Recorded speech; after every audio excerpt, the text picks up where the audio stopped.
Istrinya gara-gara gak mau sholat kan dibunuh istrinya, ceraikan, beres, pulangkan ke orang tuanya, bukan disiksa sampai mati. Nah, ini istrinya nggak nurut malah disiksa sampai mati. Nah itu karena mereka tidak tahu ya, tentang ilmu tata cara berumah tangga yang diajarkan oleh Nabi Shallallahu Alaihi Wasallam. Nabi itu dari saat itu dia tidak pernah. Ya cuman kita repot kan hidup di akhir zaman sekarang. Ya boro-boro yang biasa ya ustadz kiai aja ya sudah betah istrinya. Ya karena kita hidup di zaman yang luar biasa. Ya ujian cobaan luar biasa. Ya, tapi minimal kita bisa mencontoh apa yang diajarkan oleh Nabi Sallallahu Alaihi Wasallam.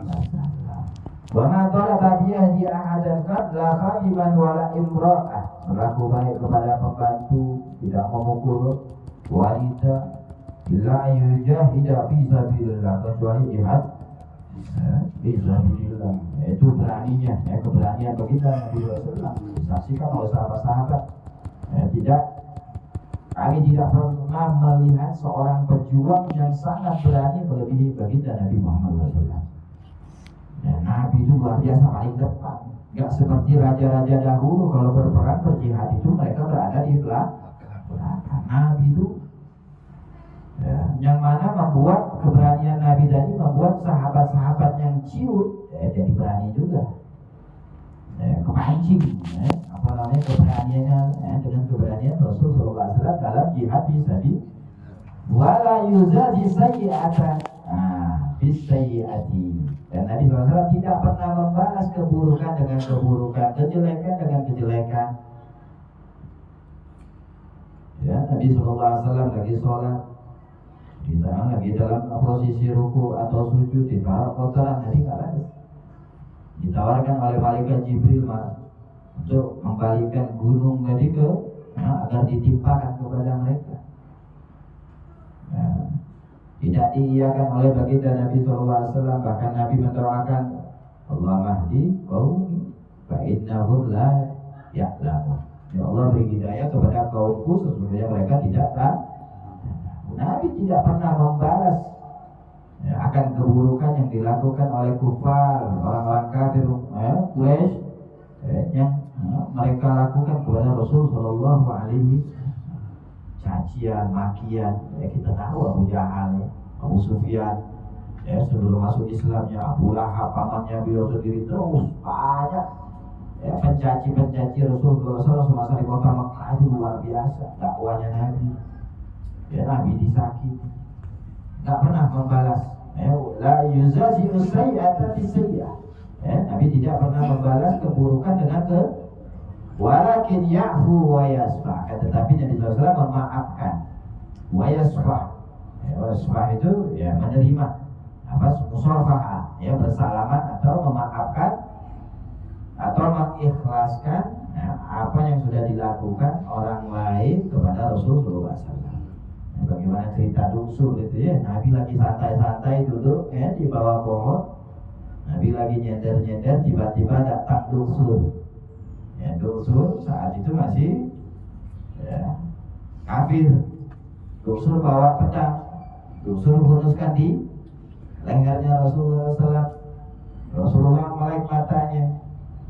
Dusul menyatakan, Man yamna'uka minni ya Muhammad. Siapa yang bisa mencegah Man yamna'uka minni dariku, wahai Rasulullah SAW. Jadi Dusul menyatakan, siapa yang mau belain kamu? Siapa yang bisa mencegah pedang ini terhunus di lehermu, wahai Muhammad?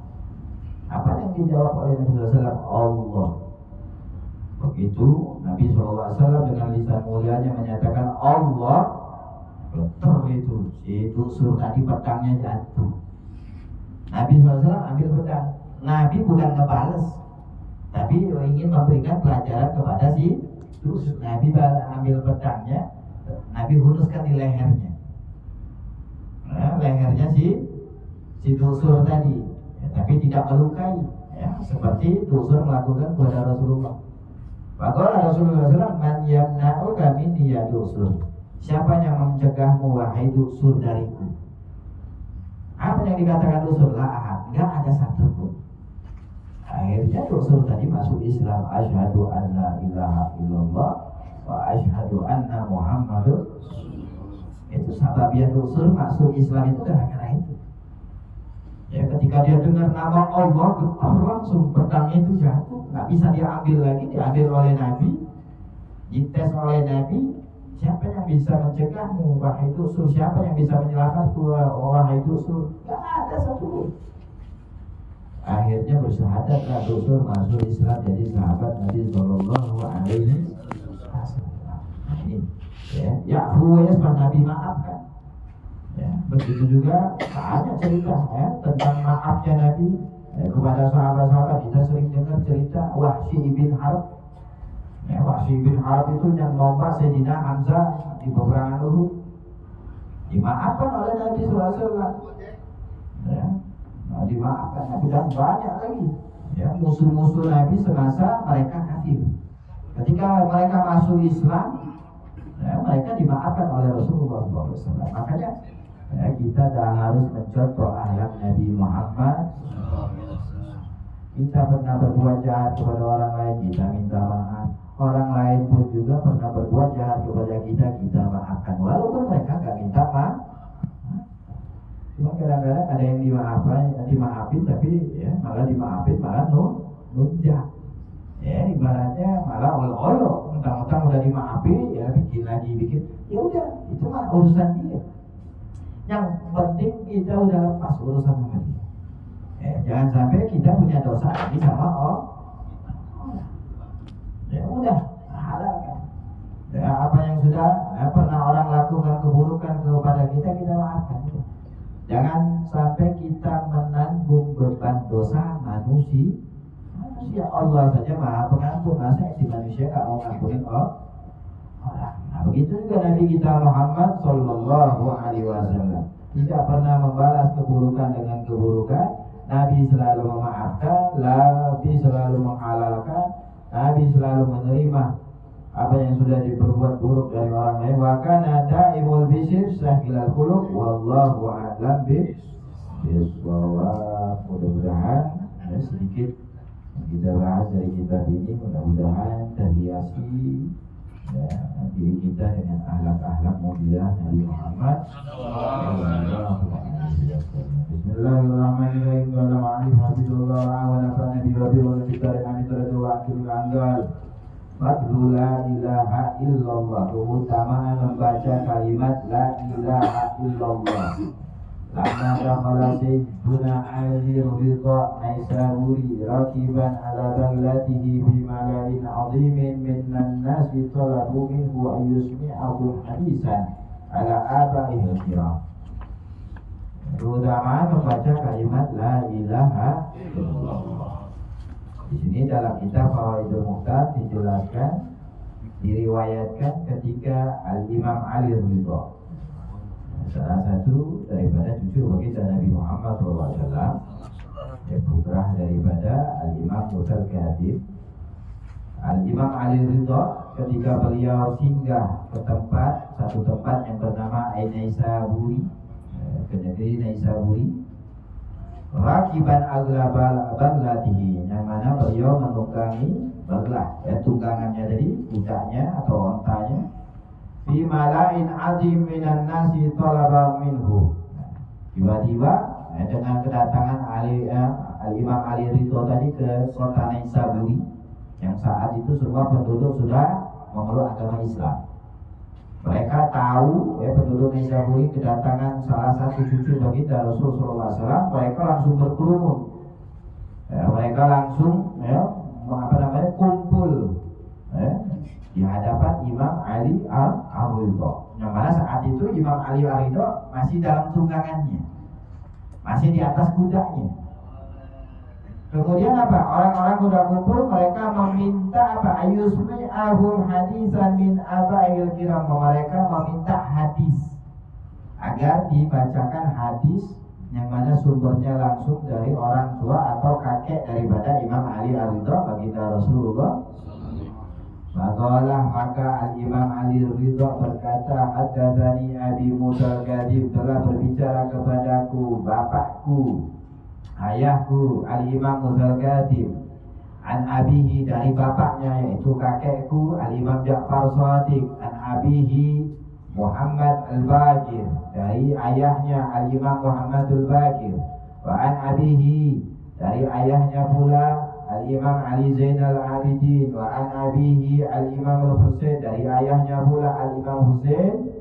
An abihi dari ayahnya pula Ali bin Abi Thalib, Al-Imam Ali bin Abi Thalib karramallahu wajhahu radhiyallahu anhum ajma'in.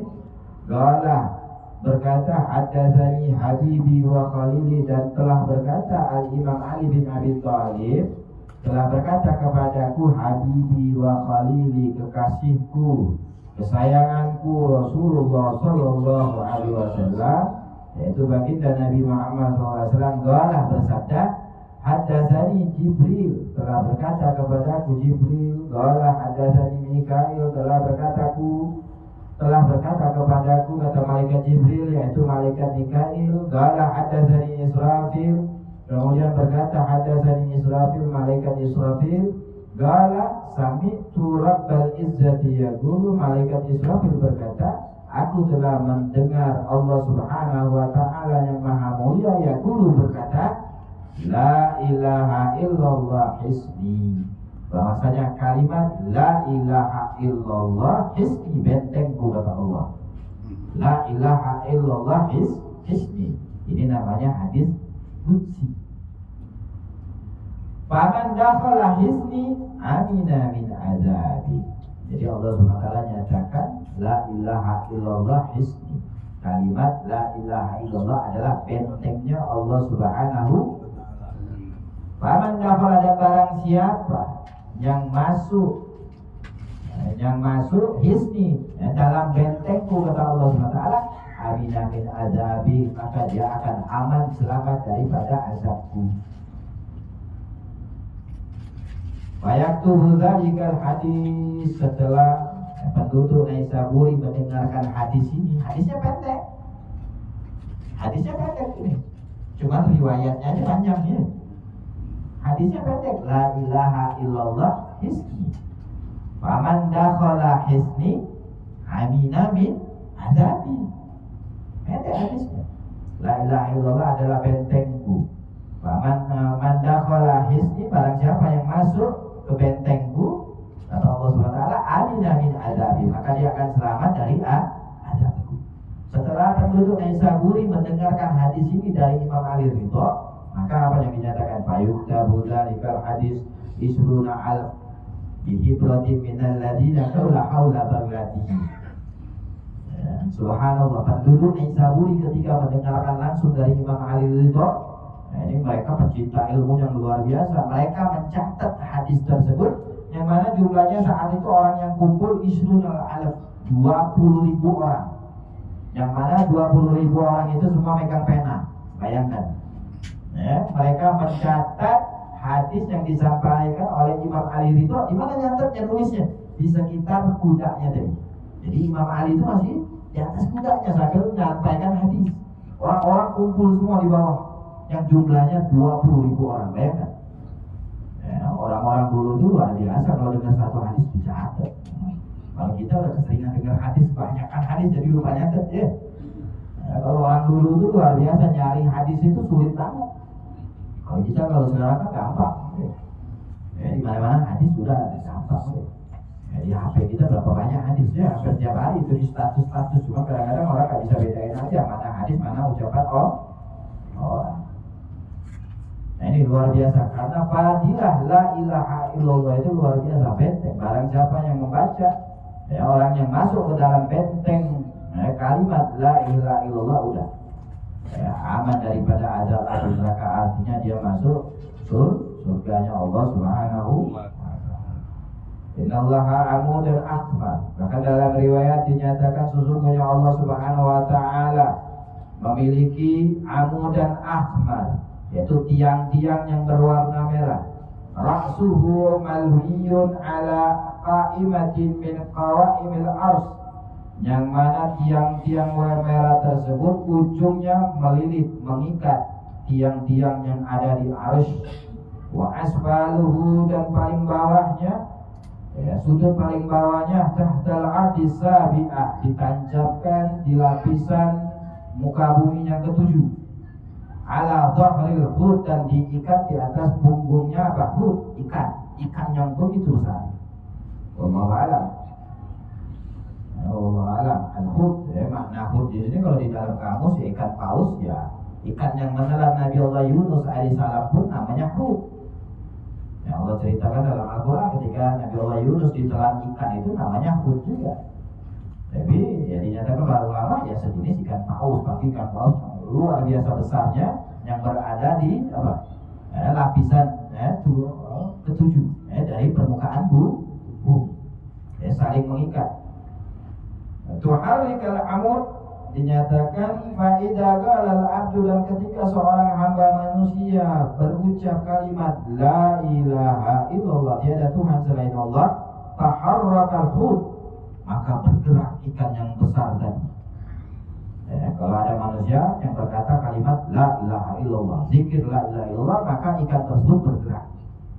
Yang mana ikan tadi sudah tertancap apa namanya? Ya, pilar-pilar tiang-tiang yang dikuatkan di arsy-Nya Allah Subhanahu. Taharrakil amud, dan ketika ikan besar tadi bergerak mendengarkan ucapan kalimat la ilaha illallah dari seorang hamba manusia, taharrakatil amud, maka bergeraklah pula tiang-tiang arsy.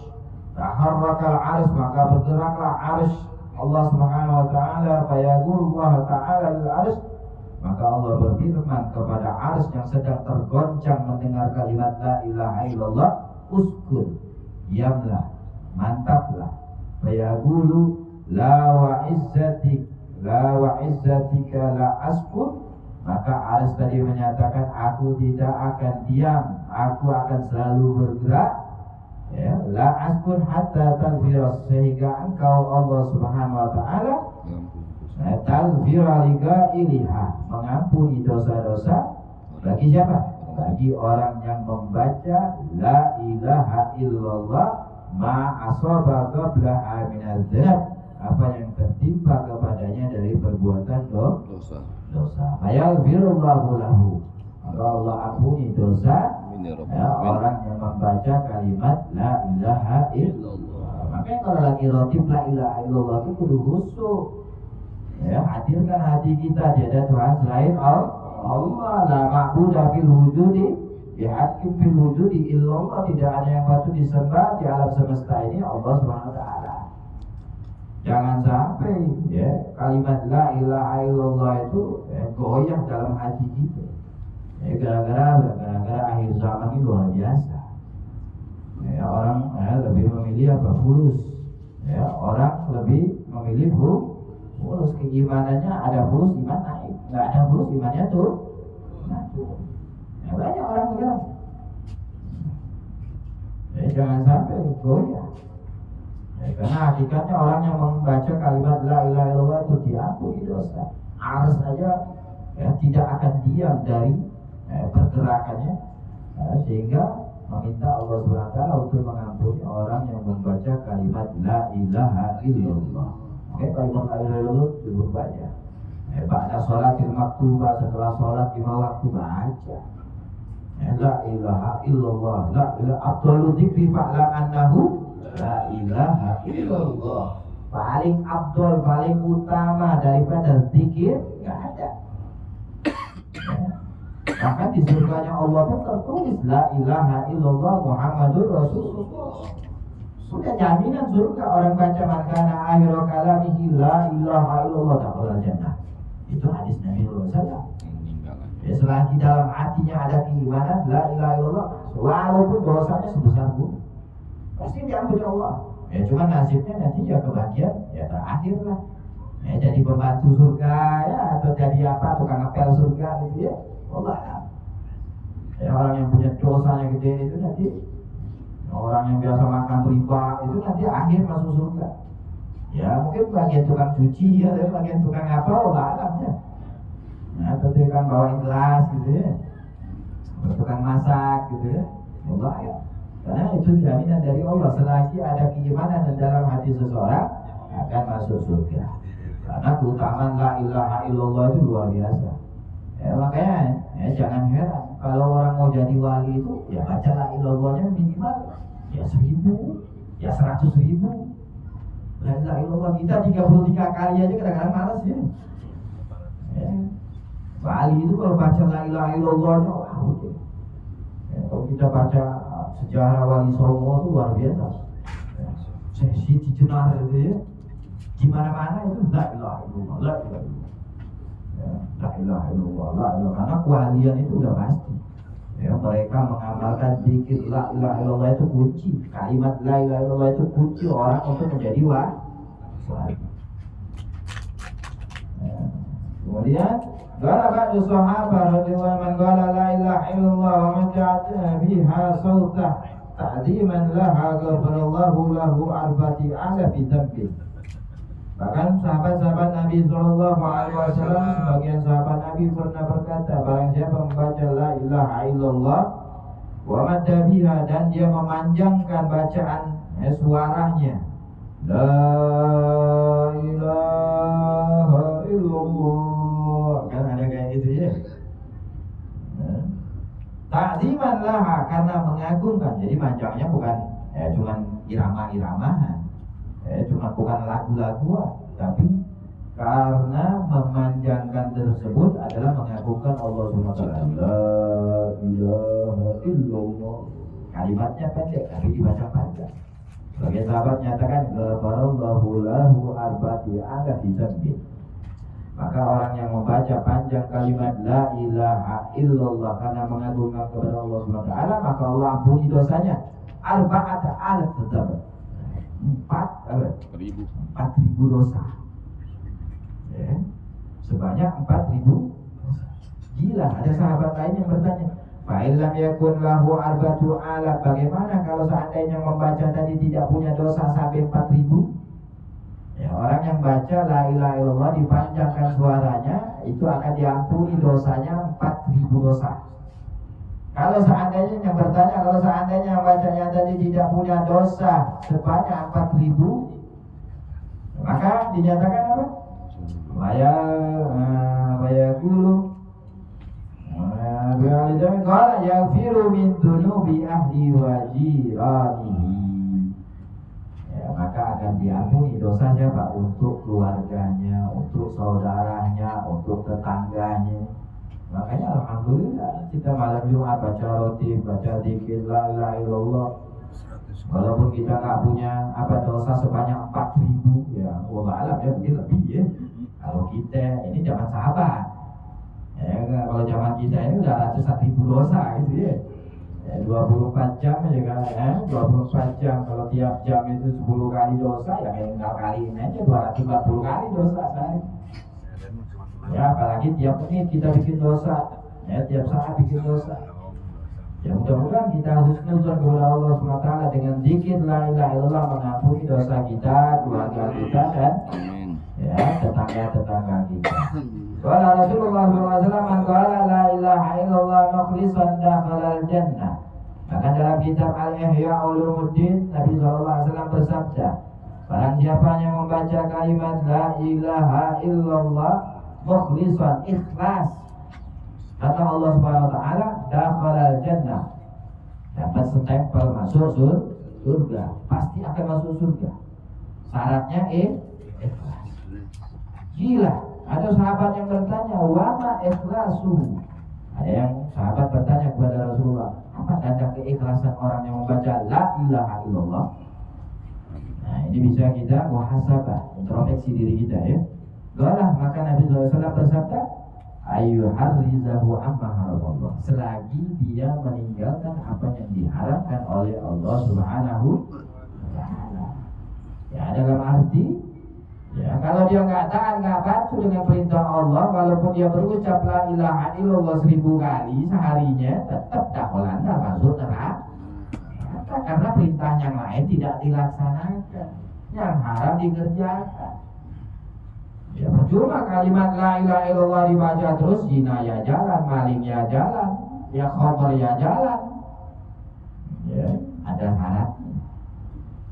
Ya, makanya tanda-tanda keikhlasan yang bisa menyebabkan orang masuk surga gara-gara baca la ilaha illallah selagi dia meninggalkan perbuatan yang diharamkan Allah. Orang yang meninggalkan perbuatan yang diharamkan oleh Allah SWT sudah pasti dia akan taat akan perintah Allah SWT. Ya, kalau yang haram-haram gak suka, pasti yang halal-halal dia suka. Kalau dosa yang ditinggalkan sudah pasti pahala dikerjakan, sifat. Ya. Kalau kita masih noleh-noleh yang haram dianggap enteng, nah itu makanya sekarang ini dari na'udzubillah. Ya, jangan kita biarkan perkara-perkara haram itu yang merengkuti keluarga kita. Ya. Jangan sampai ngeri. Ya. Kalau ada keluarga kita yang nggak sholat haram, suruh kita sholat. Khawatir kenapa? Kalau kita diam, kalau kita tidak pernah bertindak di antara keluarga kita yang meninggalkan sholat, jangan-jangan sampai dosa lain pun ada di rumah kita. Ya, kalau kita sudah diem sama anak bini kita yang nggak sholat, satu saat, ya, waliyadzubillah, na'udzubillah min dzalik, kalau anak bini kita minum minuman khamr, kita juga akan diem. Kalau anak bini kita berzina, kita pun akan diem. Banyak sekarang. Ya, berapa banyak keluarga yang kaya raya, keluarga besar, ya, titelnya haji, titelnya itu mereka nggak peduli sama keluarga.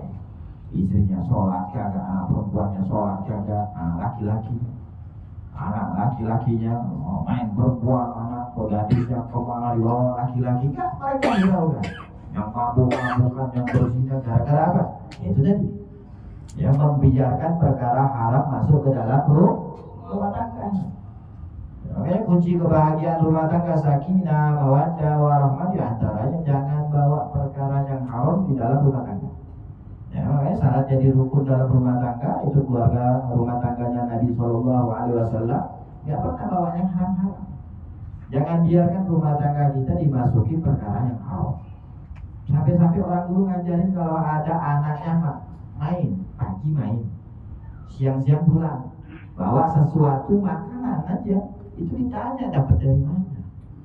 Karena orang tuanya tahu anaknya keluar dari rumah tadi nggak bawa duit. Ya bawa duit, kok tiba-tiba balik ke rumah bawa makanan, tanya ini makanan dari mana, siapa yang ngasih, beli dari mana, uangnya. Kalau tidak halal itu langsung dibuang. Orang dulu itu luar biasa loh.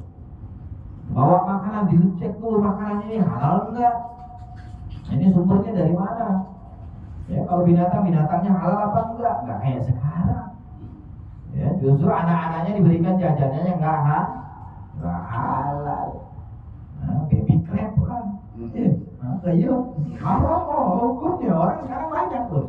Jajanan anaknya tadi baby crab. Nah, baby crab itu tuh. Padahal haram hukumnya baby crab itu.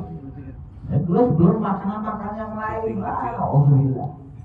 Ya, jangan biarkan perkara-perkara. Jadi perkara yang haram yang kita anggap kecil itu, nanti ya lama-kelamaan perkara haram itu bisa masuk ke dalam rumah tangga kita. Alhamdulillah. Dan bisa-bisa juga kita sebagai pelaku haram. Kita maksiat di rumah kita, istri kita maksiat di rumah kita, udah hancur ya.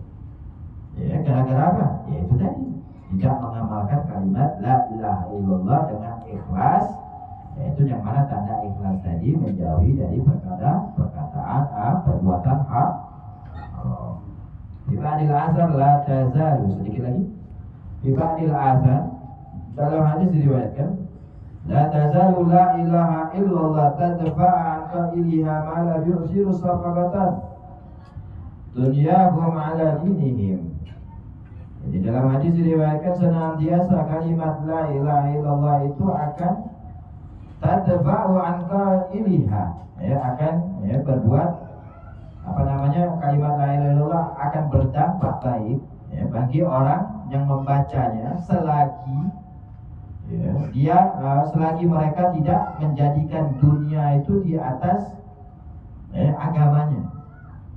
Fa'idha fa'alu dzalik, apabila orang tersebut yang membaca kalimat la ilaha illallah kemudian dia menjadikan dunia melebihi daripada agamanya, wa qaluha, dan dia membaca la ilaha illallah, qala Allah Ta'ala, maka Allah berfirman, kadzabtum, engkau dusta. Lastum bihasadikin, kau bukan orang jujur.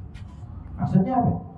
Ada orang yang mengamalkan kalimat la ilaha illallah, tapi yang menjadikan dunia itu segalanya daripada agamanya. Artinya apa? Dia melanggar perintah Allah. Perintah Allah tidak dilaksanakan, sholat 5 waktu tidak dikerjakan, puasa, zakat, haji. Tapi dia mengamalkan la ilaha illallah. Dia yakin tidak ada Tuhan selain Allah. Dia tidak mentuhankan, dia tidak mensyirikkan, menyekutukan Allah. Tetap KTP-nya Islam, tapi perbuatan haram semua dilakukan. Dia jadikan dunianya itu di atas skalanya agama. Ya kayak koruptor sekarang. Ya levelnya haji. Ya, apalagi sekarang ya di Menteri Agama korupsi, potong haji, yang haji aja korupsi. Hebat nggak Indonesia?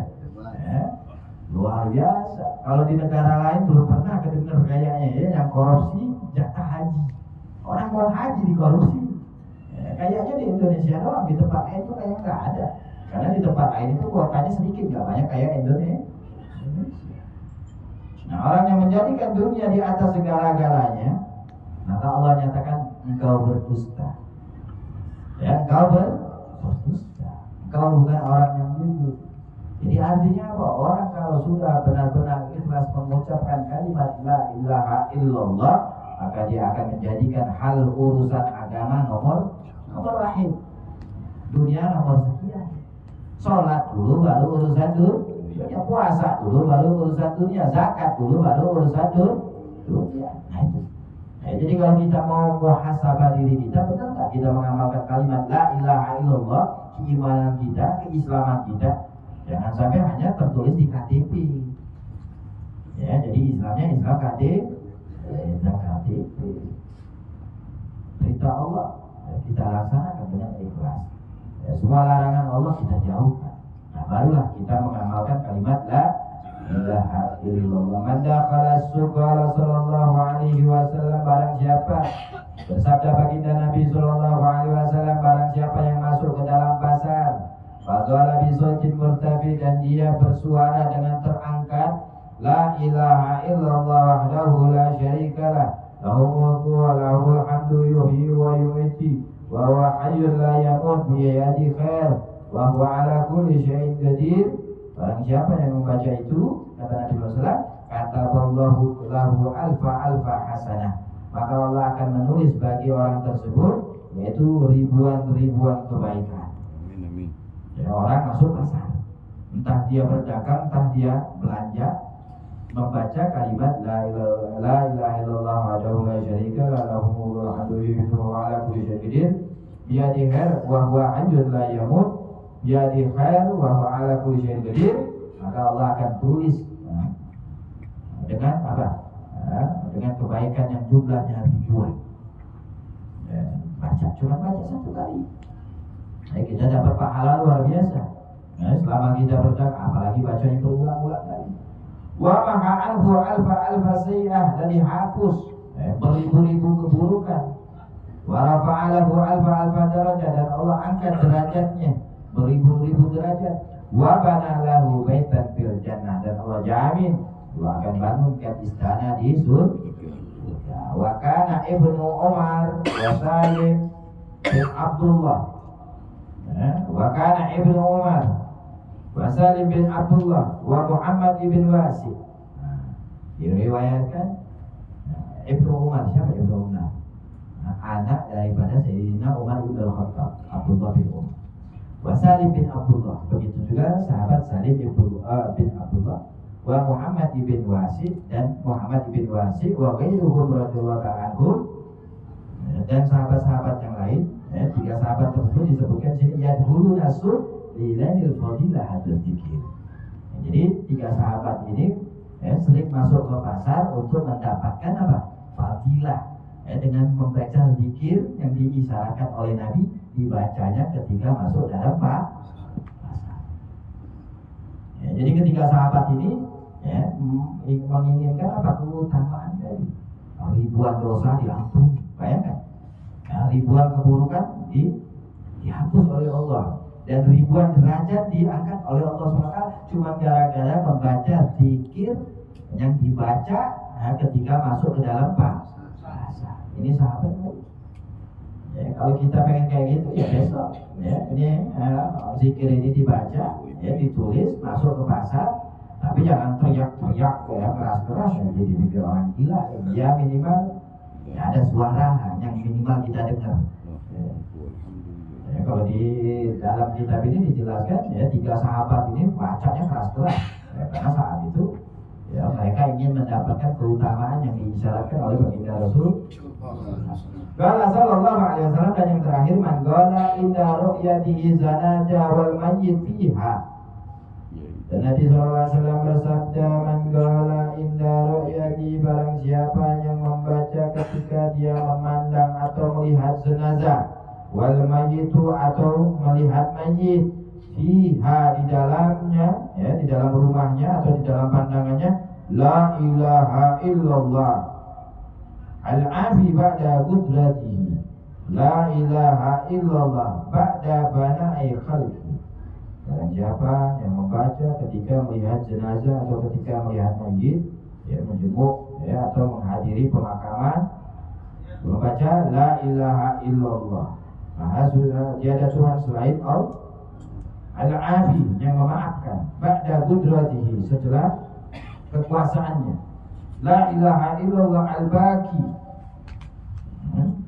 la ilaha illallah tiada Tuhan selain Allah, al-baqi yang maha kekal, ba'da fana'i khalqi setelah ya, musnahnya makhluknya, la ilaha illallah kulla syai'in halikun illa wajhah, tiada Tuhan selain Allah SWT, kulla syai'in kullu syai'in ya, semua yang ada di alam semesta halikun hancur illa wajhahu, kecuali Allah Subhanahu, lahul hukmu wa ilahi turja'un, ya, baginya hukum wa ilahi turja'un, dan kepadanya ya kita kembali. Ghafarallahu lahu, maka Allah akan ampuni ya dosanya, walil mayyit, dan untuk si mayyit, waliman indal zanazah, dan siapapun orang yang ada di kalangan jenazah tersebut, istrinya, anaknya. Jadi zikir ini dibaca ketika kita takziah. Jadi kita pun diampuni oleh Allah Subhanahu wa taala, mayatnya diampuni, keluarga orang yang terlibat dalam pengurusan jenazah itu semua. Nah, itu kalimat la ilaha illallah. Kemudian kalau Habib Abdurrahman Al-Mashhur, kemudian berkata Al-Imam Al-Habib Abdurrahman Mashhur sahibul Bughiyah, pengarang dari kitab Bughiyah Murtasyidi, Ra'aitu Nabi sallallahu alaihi wasallam yaqubah. Ya, beliau pernah melihat Nabi sallallahu alaihi wasallam, berjumpa dengan Nabi dalam keadaan yaqubah. Wa azazani, dan Nabi lalu mengizazahkan kepadaku kalimat la ilaha illallah Muhammadur Rasulullah sallallahu alaihi wasallam. Ya aulia, wali-wali itu baca la ilaha illallahnya langsung dapat ijazah dari Nabi Muhammad, terus nggak melalui mimpi atau dalam ya Allah.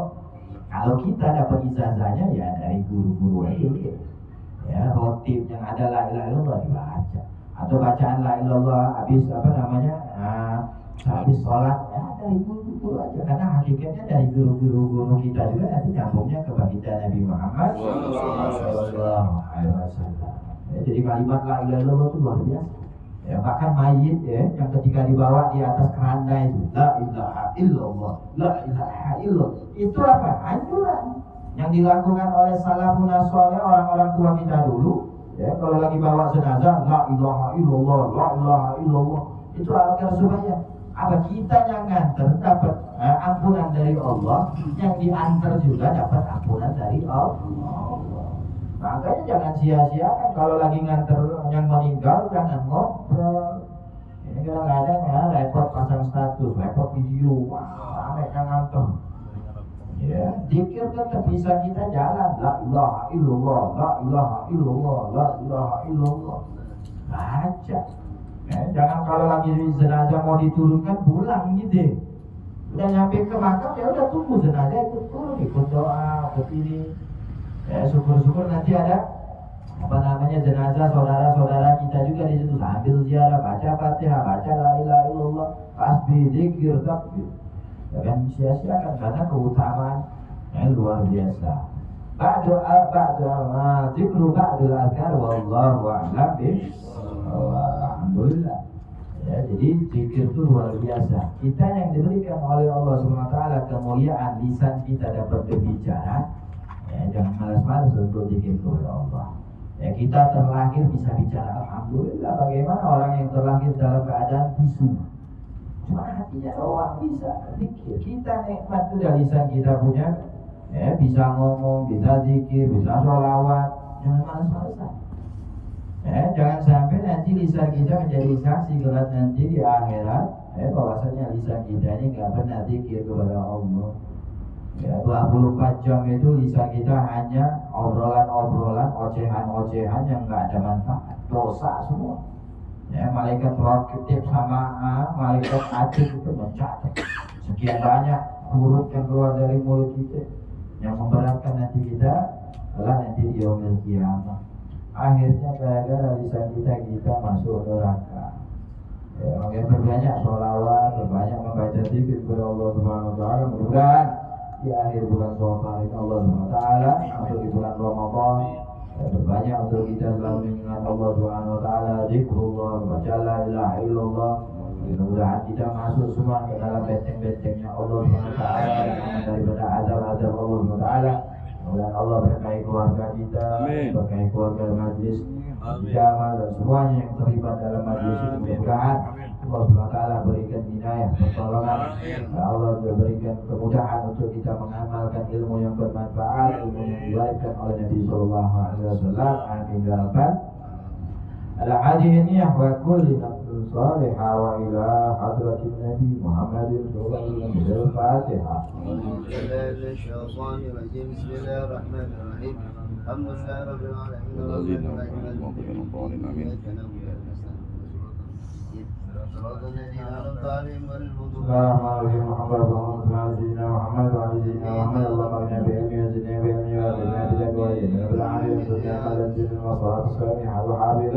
Tapi panjang ibadah Tuhan Allah bermacam-macam Nabi Sallallahu Alaihi Wasallam Nabi Sallallahu Alaihi Wasallam waj'alna mimman yusari'u bil ridha wa la tu'anna wa yasiwa wa la taj'al mimma khalaqa amran wa aswa wa asbirullah rabbana taqabbal minna innaka antas samiul 'alim tub 'alaina innaka antat tawwabur rahim wa sallallahu alaihi wa sallam alhamdulillahi rabbil alamin ya rabbana tarabna bi'annana تعرفنا وعننا صرفنا لنا صرفنا وتب علينا توبة تنزل لكل حوبة واستر لنا عوراتي وعامل روعتي واغفر لوالدينا ربي ومولودينا والآل والإخوان وسائر الهلان وكل ذي محبة أو جيرة أو صحبة والمسلمين أجمع من ربي عصمة فضلا وجودا منا باتصال بنا بالمصطفى رسولنا أفضل كل سول صلى وسلم ربي عليه أنا حبي وآله وصحبه لتتسي صحبي والحمد لله ببدر والتناني قبول